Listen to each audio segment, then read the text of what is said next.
ইতিমধ্যে কংগ্ৰেছ ৰাজ্যিক ভৱনৰ ভিতৰত প্ৰাক্তন সভাপতি ভূপেন বৰা ডাঙৰীয়া প্ৰদেশ কংগ্ৰেছৰ দায়িত্ব লগতে এজন জ্যেষ্ঠৰ আশীৰ্বাদ আমাক প্ৰদান কৰিছে। এই ক্ষেত্ৰত আমি তেখেতক দলৰ প্ৰতি যি ত্যাগ আৰু বলিদান কৰিলে আমি সকলোৱে তেখেতৰ প্ৰতি কৃতজ্ঞতা জ্ঞাপন কৰিছোঁ। প্ৰথম দিনৰ পৰাই প্ৰদেশ কংগ্ৰেছৰ সভাপতি হিচাপে তেখেতে এই ৰাজীৱ ভৱনৰ এক প্ৰদেশ কংগ্ৰেছৰ কাৰ্যালয়ত যোৱা বিধানসভা নিৰ্বাচনৰ পিছত আজি তাৰিখত যি মূল প্ৰশ্ন এলায়েন্স, এই এলায়েন্সৰ প্ৰসংগত সেই সময়তো এটা গুৰুত্বপূৰ্ণ চৰ্চা আছিল যে কংগ্ৰেছ UDFৰ মাজত এলায়েন্স থাকিব নে নাথাকে। এই সময়ত তেওঁ দায়িত্ব লোৱাৰ পিছত এই এলায়েন্সৰ প্ৰশ্নটো প্ৰথমতে আমালোকৰ সকলোৰ লগত আলোচনা কৰি পৰৱৰ্তী সময়ত এলায়েন্সটো তেওঁলোকে ভংগ কৰিলে। লগে লগে যি সময়ত ৰাহুল গান্ধী ডাঙৰীয়াই কন্যাকুমাৰীৰ পৰা কাশ্মীৰলৈকে ভাৰত জোড়ো যাত্ৰা আৰম্ভ কৰিছিল, সেই সময়ত অসম প্ৰদেশ কংগ্ৰেছক এটা নিৰ্দেশ দিয়া গ'ল যে অসম এটা ৰাজ্য হওক, য'ত তেওঁলোকে অকলে ধুবুৰীৰ পৰা শদিয়ালৈকে এটা ভাৰত জোড়ো অসম যাত্ৰা কৰক। আৰু সেই যাত্ৰা তেওঁক ওপৰত দায়িত্ব দিয়া গ'ল। সকলোৱে জানে যে আমাৰ দলৰ কাৰণে এটা স্মৰণীয় যাত্ৰা আছিল। আৰু তাৰ পিছত আমাৰ দলটোক বিভিন্ন ক্ষেত্ৰত উৎসাহ উদ্দীপনা সৃষ্টি কৰিবলৈ বিভিন্ন ধৰণৰ প্ৰচাৰ তেওঁলোকে আগবঢ়ালে। চাঙে চাঙে হওক, বাগানে বাগানে হওক, বিভিন্ন ধৰণৰ প্ৰচাৰ আৰু নতুন প্ৰচাৰৰ কথা আমালোকক আহ্বান জনালে যে আগভাগ ল'ব লাগে। লগতে বিভিন্ন ভাতৃ ভগ্নী সংগঠনৰ ওপৰত NSY, যুৱ কংগ্ৰেছ, সামাজিক মাধ্যম, বিভিন্ন চেল তেওঁলোকে সৃষ্টি কৰিলে। বিভিন্ন সাংগঠনিক ক্ষেত্ৰত মণ্ডল, ব্লক, জিলা কংগ্ৰেছৰ ওপৰতো তেওঁ বিশেষ চকু দিলে। আজি মাত্ৰ আমি এটা খোজে লৈছোঁ। আজি যদিও এজন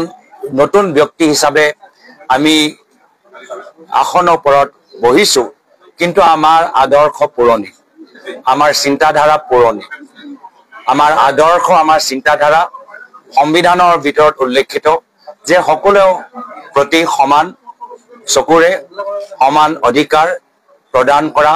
সমান ন্যায় প্ৰদান কৰা, এয়া হ'ল আমাৰ কংগ্ৰেছ দলৰ আদৰ্শ। আৰু সেই পুৰণি আদৰ্শ, মহাত্মা গান্ধীৰ আদৰ্শ, পণ্ডিত নেহৰুৰ আদৰ্শ,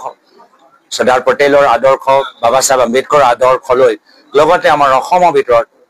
আমাৰ প্ৰয়াত গোপীনাথ বৰদলৈৰ আদৰ্শ, প্ৰয়াত শৰৎ সিংহৰ আদৰ্শ, প্ৰয়াত আমাৰ বিষ্ণুৰাম মেধিৰ আদৰ্শ আৰু আমাৰ প্ৰাক্তন মুখ্যমন্ত্ৰী হিতেশ্বৰ শইকীয়াদেৱ, প্ৰাক্তন মুখ্যমন্ত্ৰী তৰুণ গগৈদেৱৰ আদৰ্শ লৈ আমি সকলোৱে মিলিজুলি আগবাঢ়ি যাম। যোৱা 3 দিনৰ ভিতৰত আমাৰ দলৰ নেতৃত্বই আমাক যথেষ্ট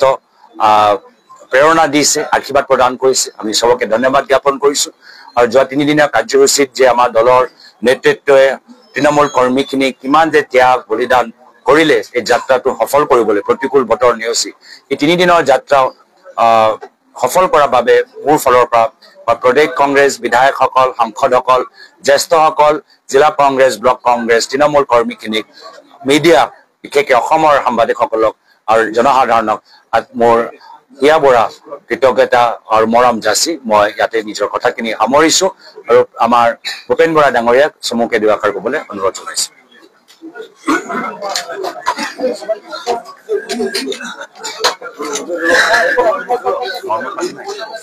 ঠাণ্ডা ঠাণ্ডা ঠাণ্ডা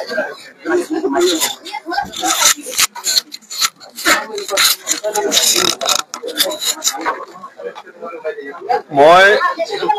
অসমৰ ৰাইজক সাক্ষী কৰি পেলাই কৈছিলোঁ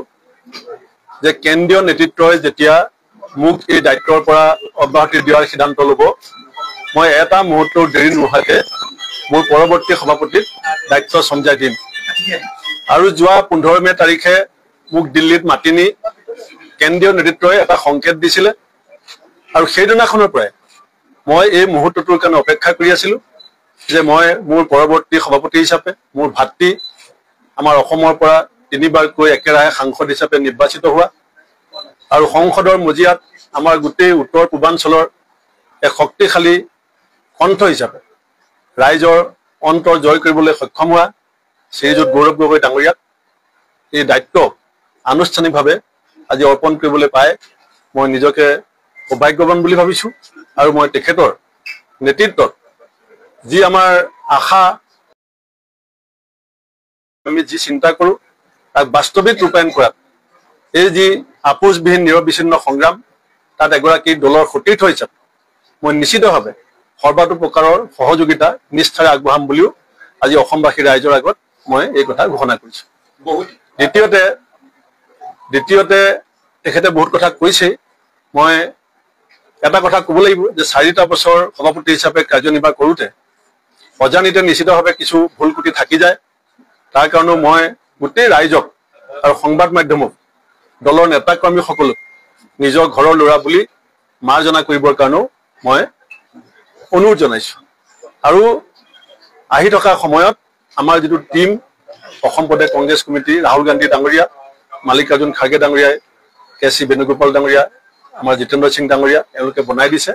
এই টিমটোৱে আমি এক শক্তিশালী ৰূপত ৰাইজৰ উদ্দেশ্য লক্ষ্যক আমি আগুৱাই নিবৰ কাৰণে কাম কৰিম। এইখিনি মই এই মুহূৰ্তত কৈছো। আৰু গৌৰৱ গগৈ ডাঙৰীয়াৰ লগতে আমাৰ 3গৰাকী কাৰ্যকৰী সভাপতি জাকিৰ হুছেইন চিকদাৰ ডাঙৰীয়া, আমাৰ ৰজনীনা তিৰ্কী ডাঙৰীয়ানী, আমাৰ প্ৰদীপ চৰকাৰ ডাঙৰীয়া আৰু আমাৰ কেইবাজনো চেয়াৰমেন, আমাৰ কোঅৰ্ডিনেশ্যনৰ দেৱব্ৰত শইকীয়া ডাঙৰীয়া, আমাৰ পাব্লিচিটিৰ ৰকিবুল হুছেইন ডাঙৰীয়া, আমাৰ মেনিফেষ্টোৰ পদুল বৰদলৈ ডাঙৰীয়া, আমাৰ মেনেজমেণ্টৰ ৰিপুণ বৰা ডাঙৰীয়াকো মই সুযোগতে আন্তৰিক অভিনন্দন জনাইছো। আৰু 2026ত আমাৰ লক্ষ্য আৰু উদ্দেশ্য আমি সফল হ'ম বুলি ৰাইজৰ ওচৰত আহ্বান জনাইছো। ধন্যবাদ। মই চমুকৈ আমাৰ বিধায়িনী দলৰ দলপতি দেৱব্ৰত শইকীয়া দেৱ নিজৰ প্ৰকাশ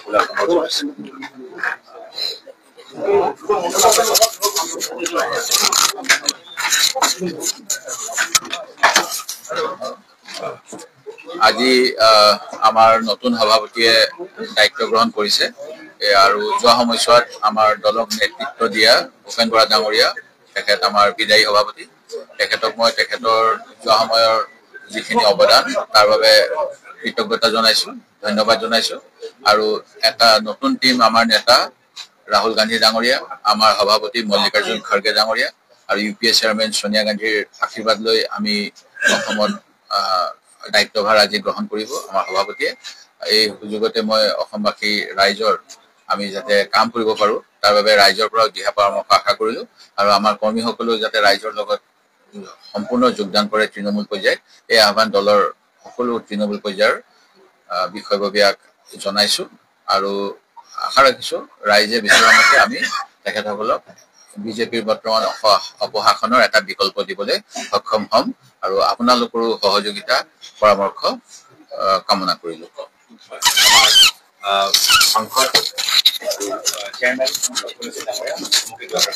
এই সময়ত মোৰ ক'বলগীয়া একো নাই। মই আমাৰ ভূপেন বৰা ডাঙৰীয়াক গোটেই দলটোক ঐক্যবদ্ধভাৱে ৰাখি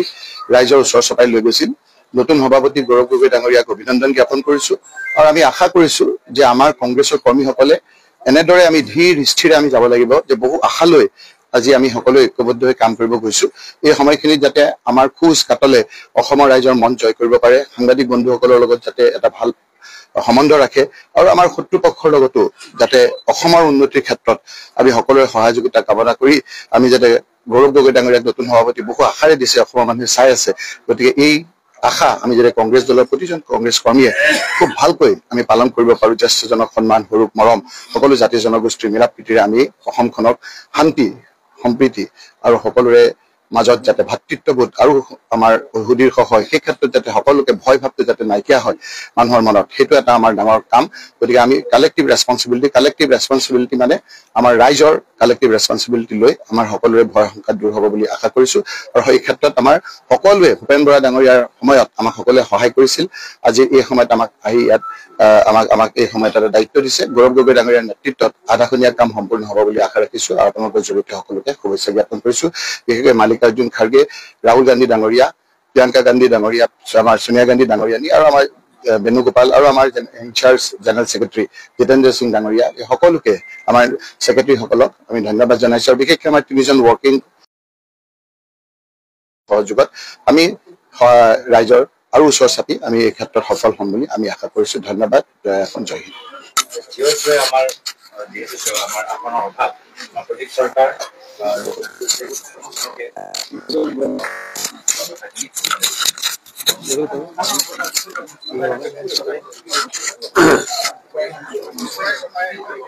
বহু প্ৰত্যাহ্বান লৈ অসম প্ৰদেশ কংগ্ৰেছ কমিটিৰ সভাপতিৰ চকীখনত মাননীয় ভূপেন বৰা ডাঙৰীয়া বহিছিল আৰু দায়িত্ব লৈ কংগ্ৰেছ দলক শক্তিশালী কৰাৰ কাৰণে দিনে ৰাতে কাম কৰিছিল মোৰো সৌভাগ্য হৈছিল তেখেতৰ লগত একেলগে কাম কৰাৰ বাবে তেখেতক মই মোৰ গাৰ্জেন হিচাপে মোৰ জ্যেষ্ঠজন হিচাপে যথেষ্ট পৰামৰ্শ তেখেতৰ পৰা লাভ কৰিছিলোঁ তেখেতক ধন্যবাদ আৰু কৃতজ্ঞতা জনাইছোঁ আজি নিখিল ভাৰত কংগ্ৰেছ কমিটিৰ নৱনিৰ্বাচিত সভাপতি গৌৰৱ গগৈ ডাঙৰীয়াই দায়িত্ব ল'লে তেখেতৰ নেতৃত্বটো আকৌ মোক ৱৰ্কিং প্ৰেচিডেণ্টৰ দায়িত্ব দিছে নিখিল ভাৰত কংগ্ৰেছ কমিটিয়ে তাৰ বাবে কেন্দ্ৰীয় নেতৃবৰ্গক ধন্যবাদ জনাইছোঁ আমাৰ তত্ত্বাৱধায়ক জিতেন্দ্ৰ সিং ডাঙৰীয়াকো ধন্যবাদ জনাইছোঁ ছেক্ৰেটাৰী সকলকো ধন্যবাদ জনাইছোঁ আৰু আমি আশা কৰিছোঁ গৌৰৱ গগৈ ডাঙৰীয়াৰ নেতৃত্বত আহি থকা দিনত অসম আৰু অসমীয়া ৰাইজৰ কাৰণে আমি কাম কৰিম ভ্ৰষ্টাচাৰী দুৰ্নীতিবাজ হিমন্ত বিশ্ব শৰ্মাৰ চৰকাৰখনক 2026 চনৰ বিধানসভা নিৰ্বাচনত অসমৰ ৰাইজৰ আশীৰ্বাদত পৰামৰ্শত সহযোগিতাত আমি পৰিৱৰ্তন কৰি গৌৰৱ গগৈ ডাঙৰীয়াৰ নেতৃত্বত কংগ্ৰেছ দলে অসমত চৰকাৰ গঠন কৰিব আৰু তাৰ কাৰণে আমি ৰাইজৰ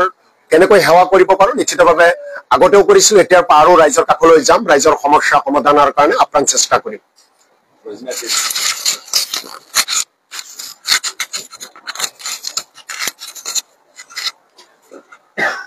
প্ৰথমতে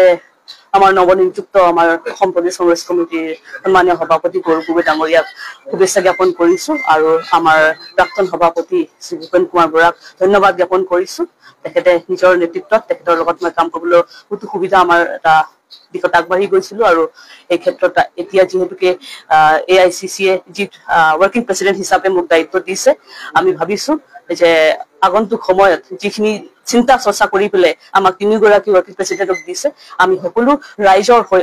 অসমবাসীৰ ৰাইজৰ আমাৰ জ্যেষ্ঠসকলৰ আশীৰ্বাদ পৰামৰ্শ লৈ যুৱ চাহক আহ্বান জনাইছোঁ আহক আমাক সহায় কৰক আপোনালোকৰ লগত আৰু মহিলা হিচাপে যি সন্মান আমাৰ মহিলাসকল কংগ্ৰেছৰ দলে সদায় দি আহিছে এই সন্মানক লৈ পেলাই আমি আগবাঢ়ি যাওঁ এই সময়ত আমাৰ নিখিল ভাৰত কংগ্ৰেছ কমিটিৰ সন্মানীয় সভাপতি মাল্লিকাৰ্জুন খাৰ্গে ডাঙৰীয়াক মই ধন্যবাদ জ্ঞাপন কৰিব বিচাৰিছোঁ লগতে আমাৰ নেতা ৰাহুল গান্ধী ডাঙৰীয়া আৰু লগতে আমাৰ নেত্ৰী সোনিয়া গান্ধী ডাঙৰীয়াক ধন্যবাদ জ্ঞাপন কৰিছোঁ আৰু লগতে আমাৰ অসম প্ৰদেশ কংগ্ৰেছ কমিটিৰ আমাৰ incharge general secretary Jitendra Singh ডাঙৰীয়াৰ লগতে আমাৰ AIC ছেক্ৰেটাৰী সকলকো মই ধন্যবাদ জ্ঞাপন কৰিব বিচাৰিছোঁ আৰু লগতে উপস্থিত আমাৰ CLP লিডাৰ আমাৰ সাংসদ ৰকিবুল হুছেইন আৰু CLP আমাৰ দেৱৰ শইকীয়াকো ধন্যবাদ জ্ঞাপন কৰিছোঁ আৰু সমগ্ৰ আমাৰ কংগ্ৰেছ ৱৰ্কাৰ্ছক মই আহ্বান জনাইছোঁ আহক এইটো এটা নতুন পৰিকল্পনাৰে নতুন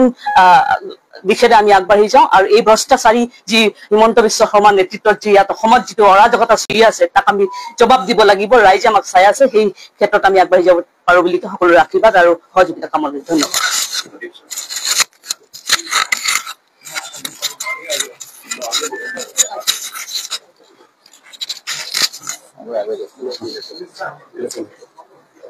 পোনপ্ৰথমতে মই আমাৰ নিখিল ভাৰত কংগ্ৰেছ কমিটিৰ সন্মানীয় সভাপতি মাল্লিকাৰ্জুন খাৰ্গে ডাঙৰীয়া আমাৰ নেতা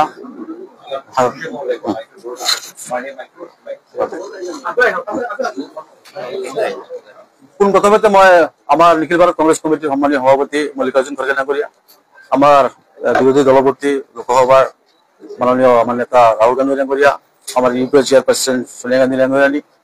আমাৰ নিখিল ভাৰত কংগ্ৰেছ কমিটিৰ সাধাৰণ সম্পাদক অৰ্গেনাইজেশ্যন KC গুণগোপাল ডাঙৰীয়া আমাৰ অসম প্ৰদেশ কংগ্ৰেছ কমিটিৰ তত্ত্বাৱধায়ক তথা AIC general secretary Jitendra Singh ডাঙৰীয়া আমাৰ অসম প্ৰদেশ কংগ্ৰেছ কমিটিৰ প্ৰাক্তন সভাপতি ভূপেন কুমাৰ ডাঙৰীয়া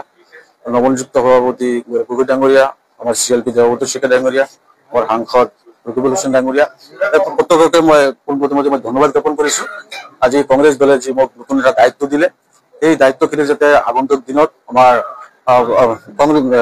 অসমৰ সৰ্বসাধাৰণ ৰাইজক একলগত লৈ তৃণমূল পৰ্যায়ত কংগ্ৰেছৰ কৰ্মীক শক্তিশালী কৰি যাতে আমি দলটোক মজবুত কৰিব পাৰোঁ এই লক্ষ্যৰে আৰু উদ্দেশ্যৰে আমি কাম কৰি যাম। কাৰণ নিখিল ভাৰত কংগ্ৰেছ কমিটিয়ে আজি আমাক যুৱ প্ৰজন্মক যি নতুন এটা দায়িত্ব দিছে যি আকাৰে সেই দায়িত্বখিনি আমি অহা দিনত সুচাৰুভাৱে পালন কৰিম আৰু অসমত যিবিলাক আমাৰ মৌলিক সমস্যাবিলাক আছে সমস্যাৰ সমাধান কৰাৰ পূৰ্ণ চেষ্টা কৰিম। এই অসমত যি আমাৰ বিজেপি চৰকাৰৰ